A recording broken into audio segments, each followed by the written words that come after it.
D'où vient réellement le nom Authenticolor? Alors, Authenticolor, c'est très simple. Mon prénom, c'est Khalis, ce qui veut dire authentique en arabe. Et comme tu peux le voir, j'ai le vitiligo. Vitiligo, référence à ma couleur de peau. Couleur de peau qui veut dire color. So, authentic color. Simple as that.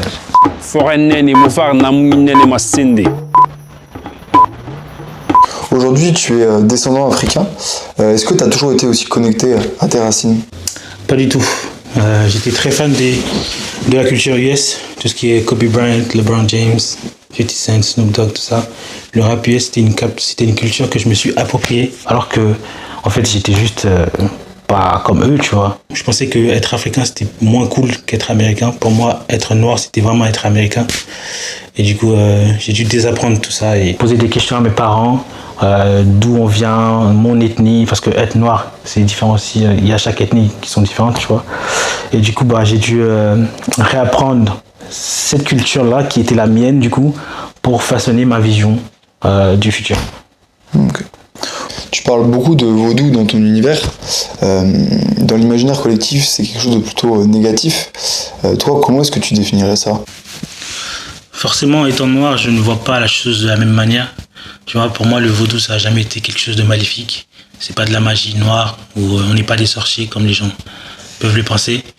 Je vois comme le début de notre histoire, notre essence, l'histoire des Noirs, la manière dont la spiritualité avec laquelle les Noirs ont vécu dans le temps, ont évolué. Et j'ai pris cette sagesse-là pour un peu façonner la vision du futur que j'ai de l'Afrique, tu vois, la manière dont les jeunes Africains peuvent façonner leur futur. Et comme ma mère le disait souvent en Yoruba, Kosibiti, moi chez les Nachoto, quand les Na qui s'habillent, ça balade quoi. Aujourd'hui, moi je vois que tu as confiance en toi, je dirais même que tu es unique. Pourquoi est-ce que tu mets autant en avant cette différence? Pour la différence, j'ai pas trop le choix en fait. Ça se voit sur mon visage. Et en grandissant, j'étais entouré de différences. Des personnes à la couleur de peau plus foncée, plus claire. Et il y avait aussi mes parents qui m'ont éduqué sur le fait qu'il y avait plusieurs types de noirs, des noirs avec des qualités physiques différentes, de l'ouest, de l'est, du sud. Même au nord, en fait, il y avait des personnes de couleur un peu foncée et aussi des gens du Maghreb, du coup.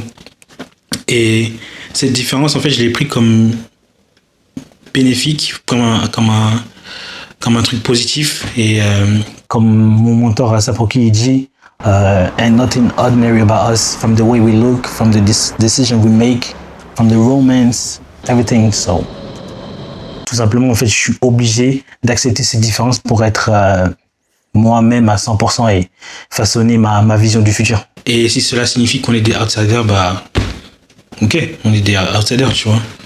Et ça va nous aider à montrer aussi au monde que l'Afrique regorge de personnalités, d'identités aussi qui peuvent être cool, quoi, tu vois. Pas besoin de